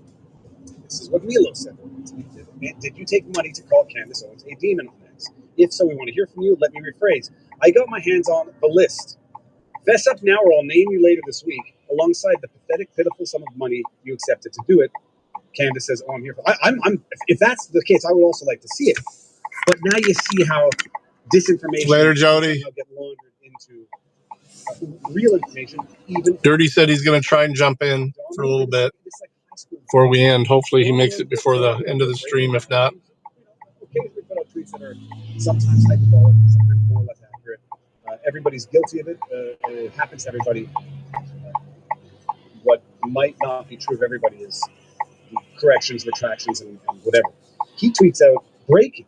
It has been confirmed that this document accusing Catturd and other conservatives of being paid by TPUSA to attack Candace Owens is 100% fake. The creators listed have denied the claims and are demanding proof be shown. There are also big creators claiming they were offered payments. As of now, 0 of them have provided proof of these claims outside a tweet with no image, no data, no citations. The truth is, people view Erica Kirk as a grieving widow, and Candace Owens is investigating a widow whose husband was loved by everyone that is fed up with Owens. Not all backlash to hate. This was manipulation to discredit. He's been pretty busy. And that is in itself. That is in itself is we have a massive responsibility for these brands and sitting through the witness information being sent out to discredit people with valid questions. If she's allowed to question and criticize the wife of a man we all watched get assassinated without being accused of being paid to do so, despite her monetizing each episode, it would be delusional and disingenuous to claim anyone that questions and criticizes her is compromised. Don't fall victim to the information war. The same people that think to know what's going on don't believe these evil people. There are leads in the wind going each direction until they hit the ground. Also, why didn't you request a review of the metadata from this Word document of the original email, or even the name of the person who organized it? Maybe they should also be asking, what was the posting campaign? And last but not least, why does this extremely important campaign not have the amount per post impression list of every campaign business? All right. This is a go-to where I originally saw it. I get along with Simon Godek, and this is what he posted. And I asked him the same questions. These are the people who were paid to call Candace Owens or evil or a demon. Whatever you think of her smearing someone for money is morally bankrupt. Now, we look at the documents. It looks like a compiled spreadsheet It's got notes, memo, so it's got a bunch of lists. Doesn't have any money. So this is where it's important when you make an accusation, it's got to be accurate. That whether or not it's one of these email blasts that goes out, helping you guys spread the word, that's different than getting. Rossford, yeah. I'm for 40 minutes away still. So. She's a demon. At least then, and then I will be rating somebody. This is straight up. Maybe Viva if he's still on. Probably won't be. He'll be to his locals. Stream low radio. Memo connection. When he goes premium, he goes to locals only. Oh, this is the note. So this is a compilation of someone, I guess, doing a comparison of all of the posts. There's only so many ways that people can describe evil if they believe that someone's evil. I mean, I know that I've used the word. I've used demon. I'm sure that I've used demon in respect of what's her name, Kathy Hope, because she's a demon. And there's only so many ways you can call a human a demon. But there was no proof of payment. And then it was in the second post. I'm going to get this one because it doesn't come up in incognito. And it is, I say, an disinformation war, where this is the addendum for context, and it looks like what's supposed to be an email. It's got a subject, which emails an urgent shutdown Candace's latest smear action needed tonight. This isn't journalism. I mean, these emails, like, they look like political emails, text messages, especially once they've sold your data. And the amount of text messages I get about Trump's $2,000 cashback, I'm not clicking on any link. And then we have action items. Do this now before transfer. Full reply. X.RT. Share code. You got Graham Allen push your own version. The coordinated push worked against her before. And then C says stay strong, CUT, which from what I understand might stand for Charlie. The reality is, don't trust screenshots. Don't trust screenshots without metadata. And if people are getting paid, I'd love to know as well. I'd be very, very curious to see who would partake in a paid campaign without disclosing it. But many of the replies, which is why I'm skeptical of all of this, are like, why would I get paid to do this? This is not me, but other people saying, why would I get paid? I would do this for free. There are people out there who are understandably disgusted by what Candace owns. Back on the turnpike. If she tells me to stop, I'll stop. And now I've got Bride of Charlie, which is her new investigative series investigating the widow of a man who was assassinated in front of all of us, playing off the Bride of Chucky illusion. If anybody didn't know what Bride of Chucky was, Bride of Chucky was the sequel to Child's Play. And if you didn't know that, maybe some people didn't get the reference. Bride of Chucky, this is what it was. And if you go Bride of Charlie. Yeah, we'll see if that actually happens. Is what she's... They'll switch their minds back even once the branding kind of looked similar. Trump's not in office anymore. Like any Charlie Kirk fan, and I know some people are going to say, if you're a true Charlie Kirk fan, you want people to get to the bottom of this, and there's nothing wrong with asking. I don't trust Apple. Anybody who pretends that all questions are just questions, has never practiced law, is stupid or dishonest. When did you stop beating your wife is not a question. It's an accusation. It's an objectionable question that would rightly be objected to in court. Because it's not a question. It's an accusation. It bakes in a fact that has yet to be proven. Do you beat your wife is a question. Because it allows you to say yes or no. When did you stop beating your wife presupposes you beat your wife. And people out there who want the answers to Charlie Kirk's assassination, like myself, when you have, and if I ever get Kash Patel on for an interview, I'll ask him the questions. Same questions I've had since the beginning. Who was in that Discord chat? Who had advanced knowledge of this? Who might have had a hand in allowing for the lapse of security? Whatever. Those are questions. Something doesn't feel right. She's not mourning like a regular person. Is not a question. It's an accusation. So bottom line,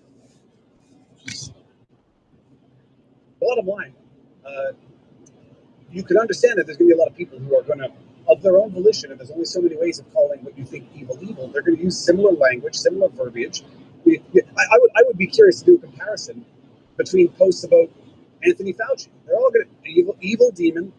These things have become sort of tropes on the internet.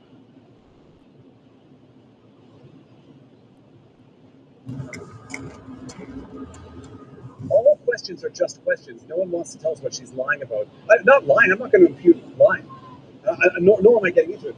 Egyptian airplanes. I mean, the thing is, when you Yeah, I used to halfway enjoy some of her takes on things, but she's really spun out on this whole Charlie Kirk thing. But the reality is, I want to see, there was another one that I saw in the chat also. She definitely has a cult following too, though. That says, sorry, not a fan of Erica, and all this Candace bashing is making it seem more nefarious. You guys aren't doing it. I don't know who you mean by you. One thing I will say, what I do agree, is if you were going to come to some grand conspiracy that, this is all part of an orchestrated dance, well, if you wanted to amplify Candace Owens' objectionable reporting, what would you be doing differently? Like, I think she should be, she is free to do whatever she wants to do within the bounds of the law, even if it crosses the bounds of some people's decency. Let her do it. If it's bad, people will see it's bad, and it will reflect on her credit. Let her do it. But if you wanted to amplify it under the pretext of trying to suppress it, what else would you be doing differently? I agree. Having everybody come out in unison, things that are absolutely objectionable, they're objectionable on their face. You don't need to come out and say it. It's like, are you going to condemn the shooting?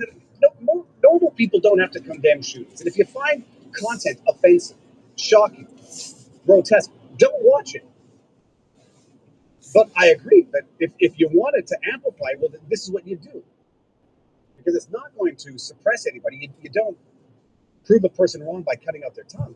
You actually, as the saying goes, prove that you're scared of what they have to say.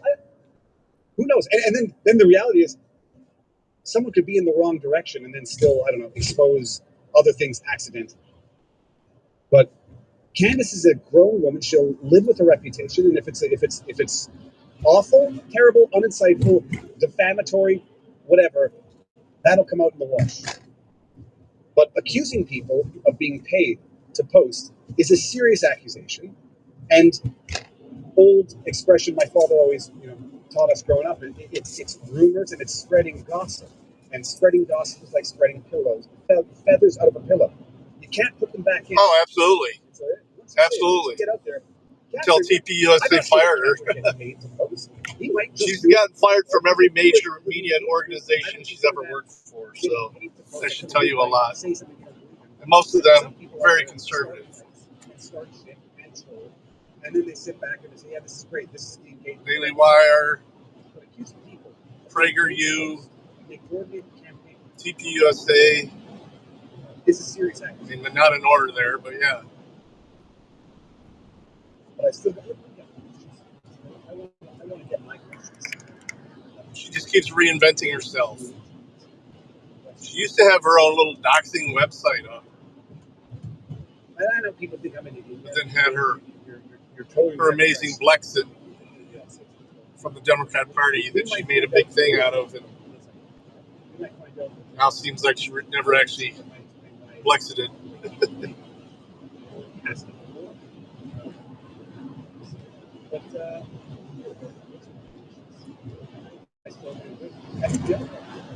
Most people say,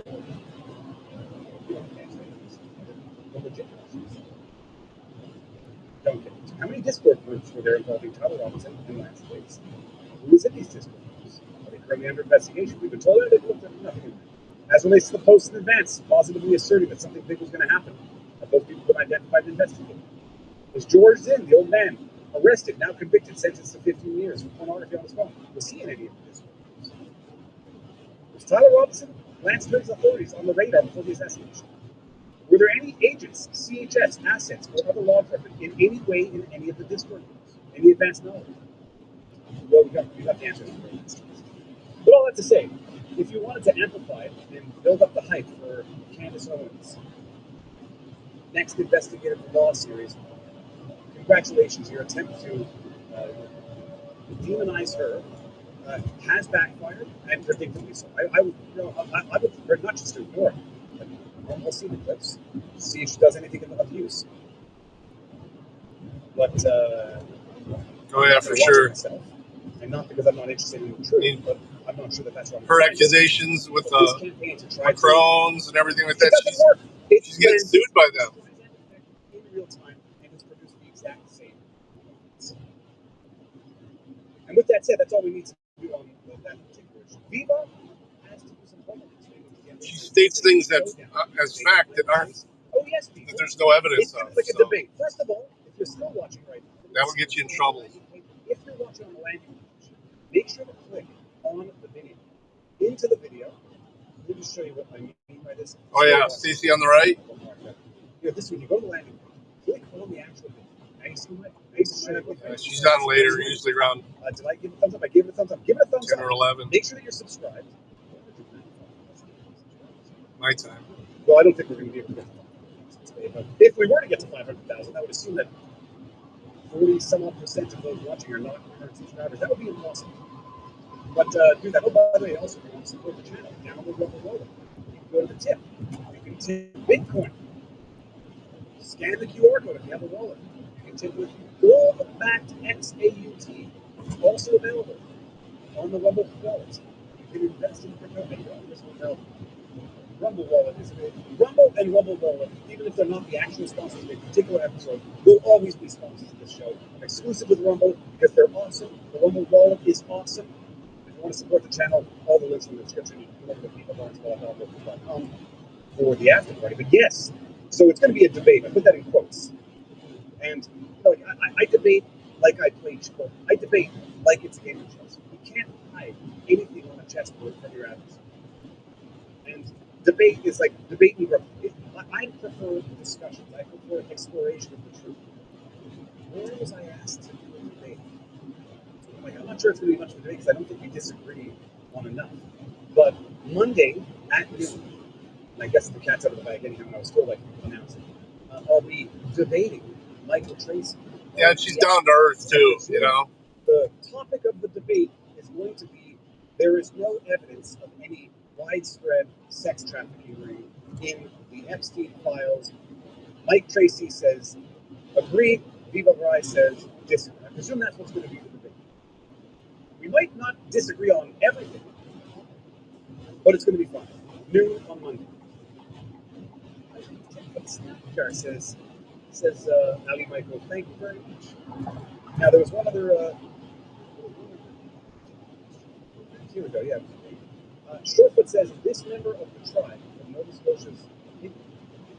Okay, for those who don't know, member of the tribe I presume means a Jewish person. MOTs.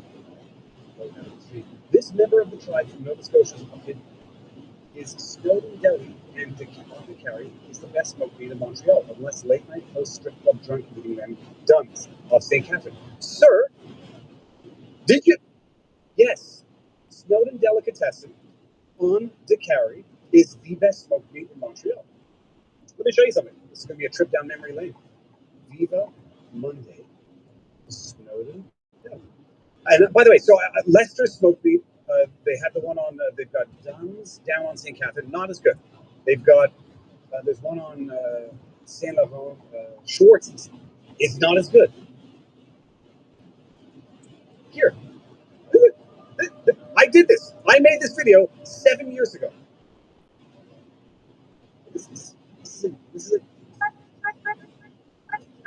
This is going to be, do we have time to do this? Maybe we're going to do this on People Barnes Wall. We got a couple.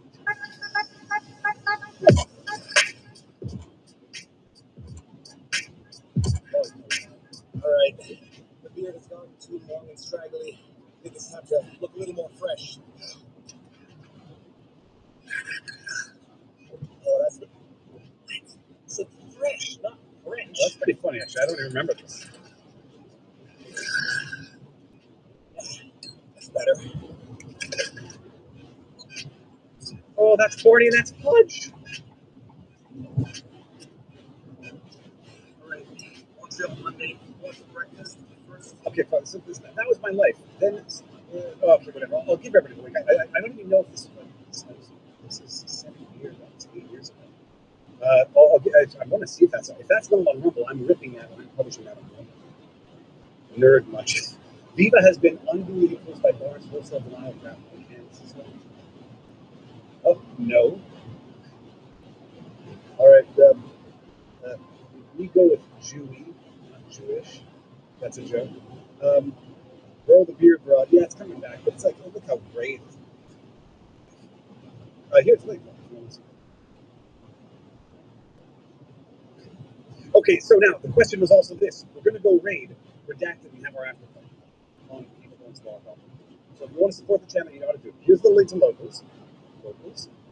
Make sure you subscribe. We only got about 15 more minutes, or 20, 25 more minutes, so I'm not a huge fan of Redacted, so I'll probably go switch to Hannity for the rest of the trip, and then we'll find a Rumble channel to raid. This guy, let me pass him, and now he's speeding up on the center lane.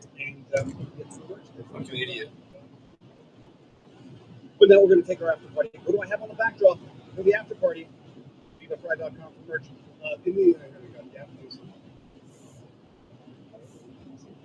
Oh, we're doing more. And probably Larry Summers also doing another FC. Transparency, whistleblower protection. Some of these whistleblowers who've come forward and we've handed over to congressional offices then found themselves without a job and fired from their jobs. So, where's the whistleblower protection for these people? Congress needs to answer for that. So the big question isn't, are aliens real? We know that. That has been confirmed. That's on the congressional record. That ship has sailed. The big question now is, what's actually in the files? What kind of disclosure are we prepared to hear about from President Trump and the Pentagon? And how long has the United States government been working with aliens, reverse engineering these craft? With a lot of questions. So that's what today's show is all about. Ron James, Director of Media Relations at MUFON, is joining us. Also, the all right, we'll actually stick with this. I want to hear this. Behind a brand new film that's coming out here. Let's put this up on the screen, which is called I like Alien Talk. Accidental Truth. This one's Accidental Truth Next. It's the follow-up to my last film that came out in 2023.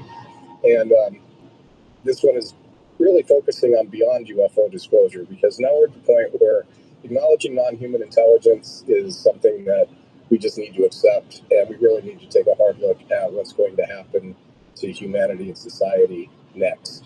I love that because it's like, oh, do you believe in aliens? Like when that reporter asks that question of Pete Hegseth, it's like, well, it's not a matter of believing about it. It's on the congressional record. Like, what's there to believe about it? It's true. So, like, the next phase, and I love that. And I also want to bring in James Fox, creator of Moment of Contact, great documentary filmmaker, one of my favorites. James recently had a press conference in Washington, D.C. with lawmakers, major whistleblowers, and he has some new exclusive information he's going to share with our audience today. Both of you brought new exclusive information that you're going to share with our audience today, and some never-before-seen footage, which we're going to talk about in a little bit. So, gentlemen, welcome in. I really wanted to have a really deep-dive roundtable discussion about where we sit right now with President Trump kind of on the precipice of all of this. So welcome to the show, both of you guys.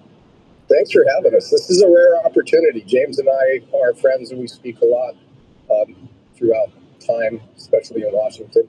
But to have us both on the same show at the same time is a rarity. Yeah, and James, I know you've been busy, and with these lawmakers and members of Congress. So, do you sense that we're at a tipping point moment here? Well, so I follow what's going on online and taking people's temperatures, and there are a lot of people out there that are criticizing this position. Oh, it's a big distraction, or it's this other thing.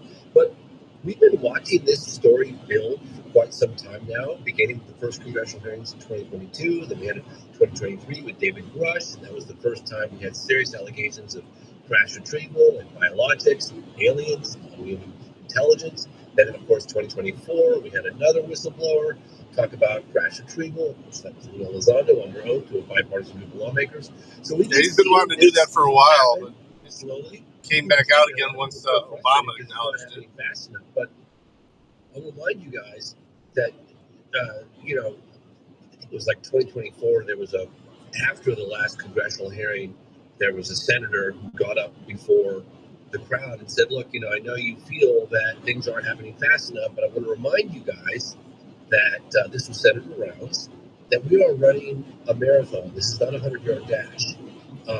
Now the current administration, it's the first time, it's unprecedented as far as I'm concerned, the President of the United States, directly out of the White House, just instructed, I know there's specific language that needs to be carefully crafted, and that's in the works, and there will be press conferences coming up with people part of the task force to craft said language so that the whistleblowers feel more comfortable, but this is unprecedented. We have two presidents just in the last week or so talking about aliens.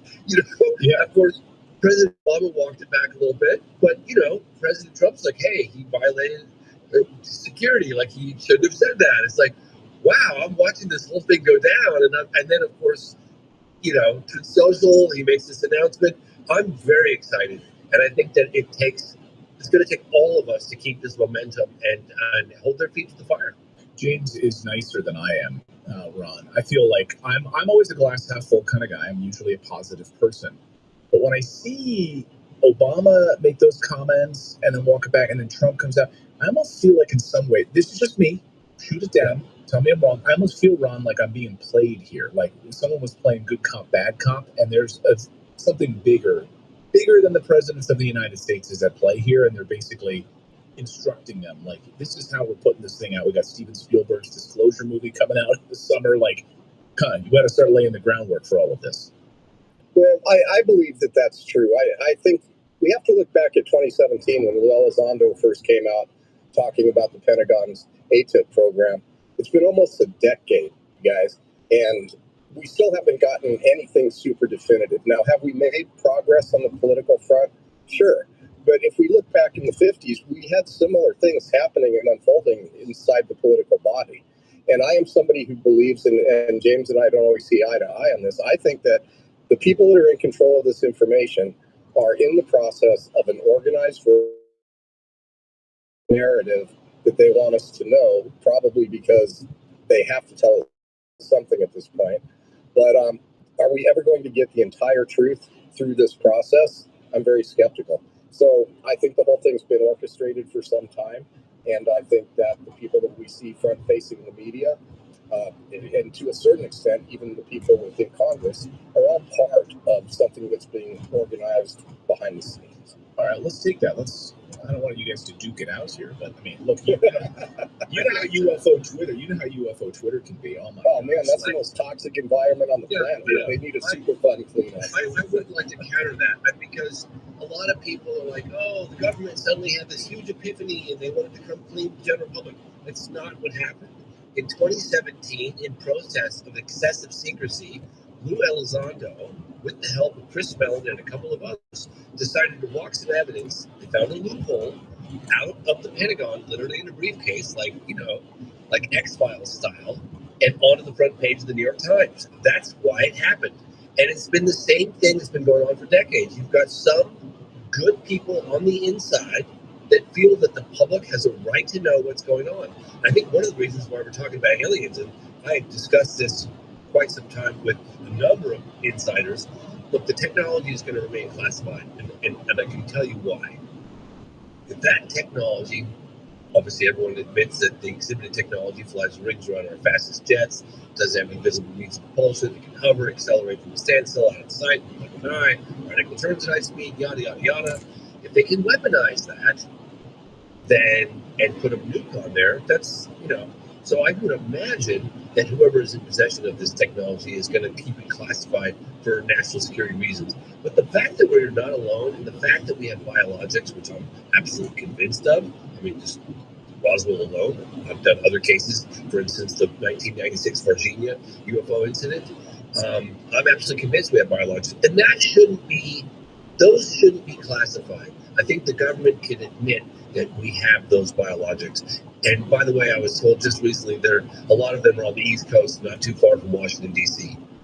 So the biologics, hopefully we'll hear about it. And that's already on the congressional record, David Grush confirming that. And I think we've heard from a couple of different whistleblowers now who confirmed that the U.S. government has biologics, alien body parts, pieces, full bodies.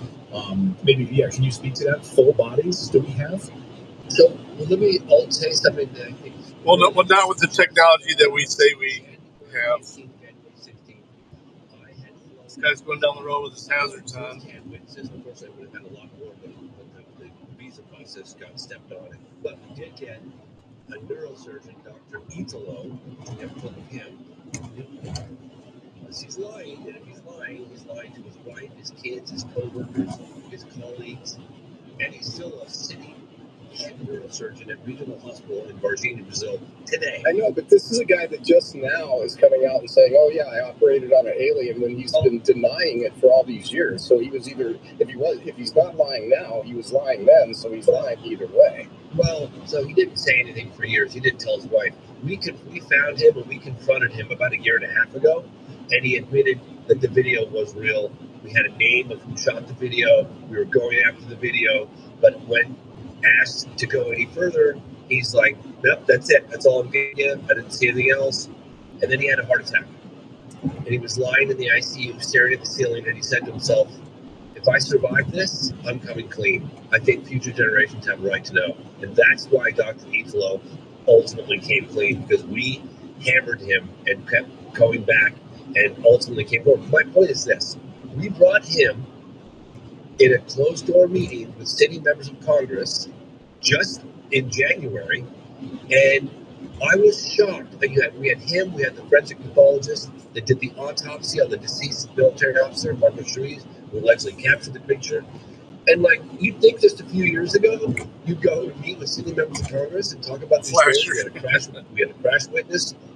Souza was there, and Luda and Burchett, and there were some staff members, and Congressman Burleson were asking extremely intelligent, hyper-focused questions, taking it very seriously. We had an event 5 days later at the National Press Club. We had a sitting member of the Senate come and attend the event, give a speech. Burleson gave a speech.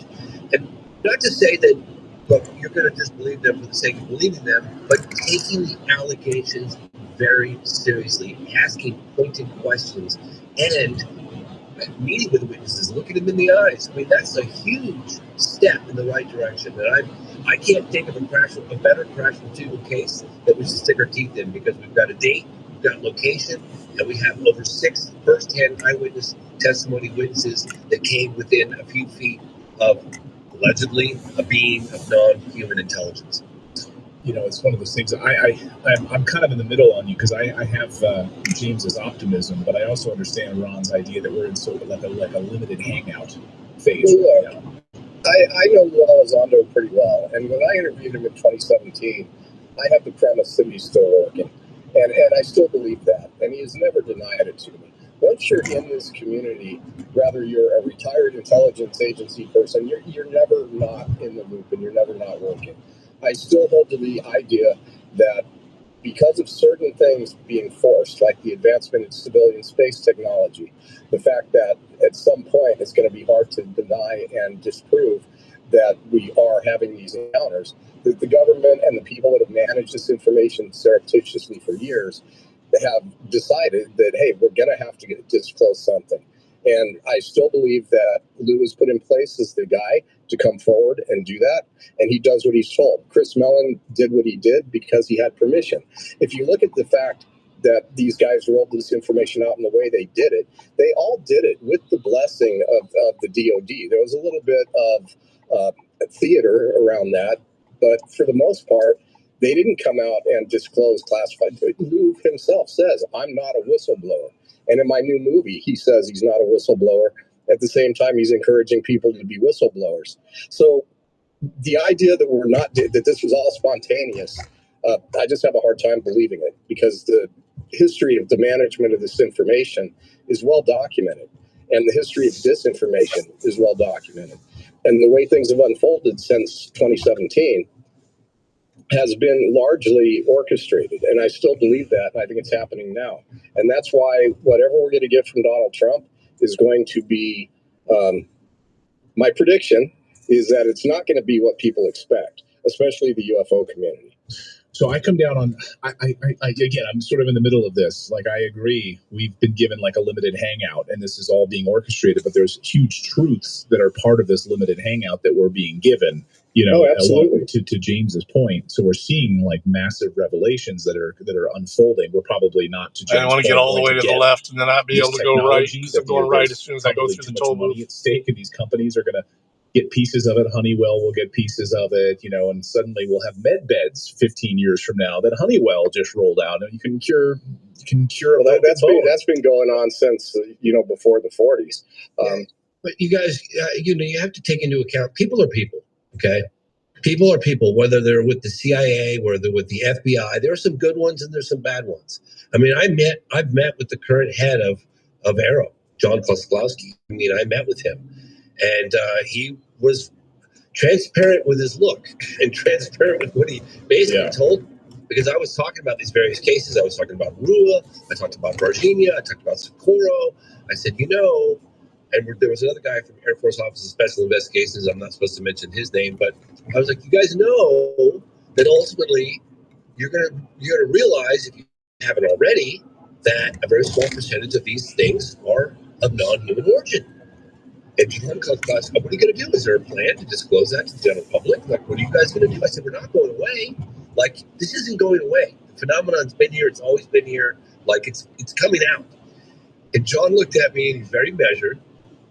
And he said, James, I can't part my own hair without approval from the DOD. And you can quote me on that. Now, I'll just back up for a minute here, because we had a whistleblower, the former head of the CIA, back in, it was in the 60s in the New York Times, and it was Roscoe Hillencover, I believe. And he basically spilled the beans back, I think it was late 50s or early 60s, you can look them up, about like behind the, they make jokes, they nothing to it. Behind the scenes, this is a most serious issue. They're scrambling to come up with answers. Like, so there have been attempts multiple times over the decades to get this out to the general public.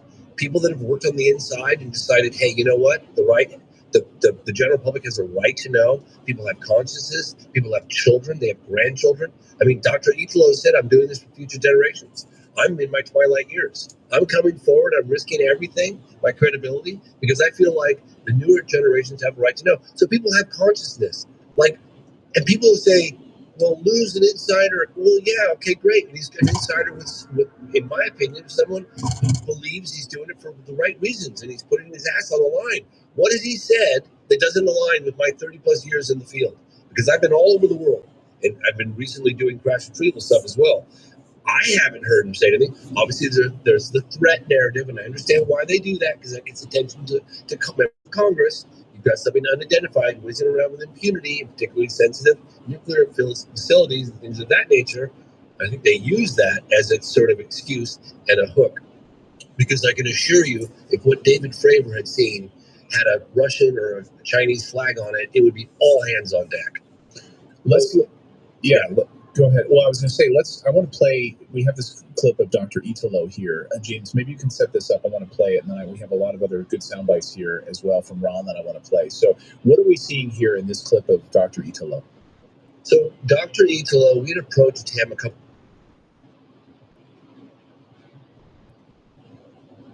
Oh, interesting. Wi-Fi interference.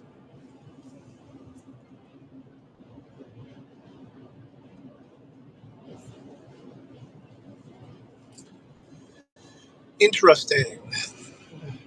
No point trying to get caught up. I'll just find somebody once we get stopped. We're only 4 minutes away.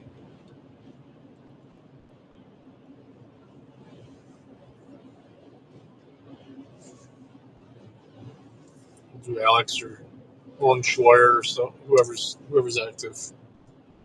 I don't think you can even raid redacted. I'm not sure. Well, he did, so I guess you can. Maybe they only allow certain chat, because you could designate all channels are allowed to raid you or certain channels.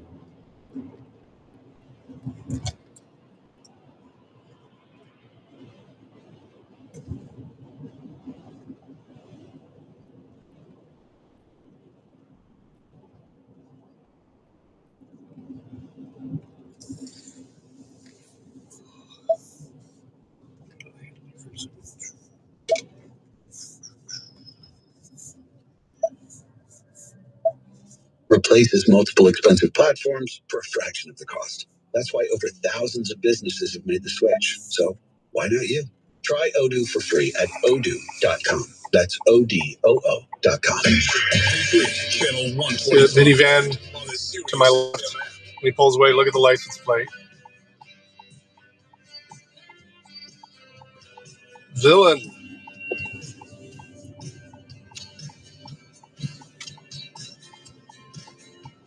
Listen, everybody needs peace of mind, and that means you need a home security system. You know, when Simply Safe started on this show, they had less than 10 employees. Now they have thousands. Why? Because they keep advancing their security system. It gets better and better and better. And by the way, right now, you can get an exclusive offer, 50% off a new Simply Safe home security system when you order today. Now, so many systems out there are reactive systems. Oh, Mr. and Mrs. Smith, this is your alarm company. Somebody just broke into your house. Well, that is a reactive system, a little too late. And this is what makes Simply Safe different. Now, Simply Safe is proactive. They have active guard outdoor protection. I'm glad. It's nice having you around to chat with, dude. I appreciate you. And that's backed by live 24/7, 365. And it's my fault that I don't have as many people in here because I haven't been as regular as I had once been. So hopefully we'll be able to turn that around. 60-day satisfaction guarantee or your money back. Now, Simply Safe named best home security system by there's a US park News across the Poll street. report for 5 consecutive years, ranked #1 in customer service among home security providers by both Newsweek and USA Today. All right, right now, 50% off a new system with professional monitoring. Go to simplysafe.com/Hannity, simplysafe.com/Hannity, because there's no safe like Simply Safe. When we come back, we'll hit the phones toll free. Our number is 800-941-SEAN if you want to be a part of the program.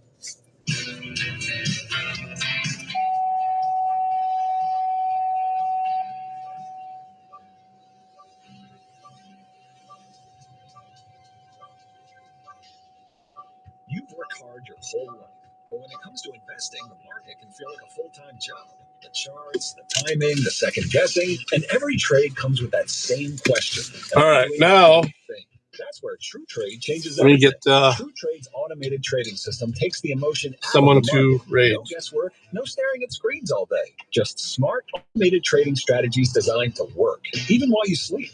And here's the best part. When you download the TrueTrade app and sign up, they'll guarantee to fund each of your trading accounts with $50,000 or more in trading capital and no service fees. Well for Redacted 12 is up. months. That means you can Real start earning without Metatron. risking your own savings, and finally enjoy a hands-free path to financial I guess we freedom. can To do take advantage Redacted of if our they'll let offer us. and secure your $50,000 in funding, So they were talking download the about that TrueTrade alien app stuff. today on iOS and Android, or go to TrueTrade.io. That's TrueTrade.io. TrueTrade, where technology earns for you.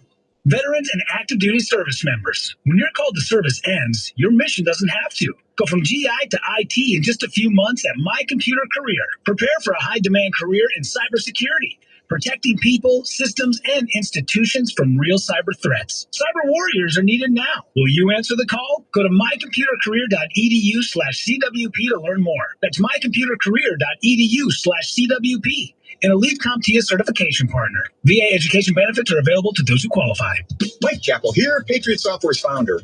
My third successful business employed over 30,000 W-2 employees in all 50 states. That's when I learned there are different employment laws and payroll tax laws in all 50 states. All right. And in every U.S. city. I'll see you guys over there. Let them know I sent you. That's why I created Try and bring them over to the channel from time to time. Peace, everybody. Love you. Use our simple do-it-yourself software at patriotsoftware.com. If you missed open enrollment or enrolled into an ACA marketplace plan, it's not too late. You can get into a private health insurance plan now with Health Revolution. If you're reasonably healthy and don't need maternity coverage, you can save 30 to 60% on your monthly premiums with zero copays, lower deductibles, and use any doctor. Call Health Revolution today at 800-868-6187. 800-868-6187. And we can custom design a plan managed by you, not the government. Running a business means wearing multiple hats. So if you're like me, you probably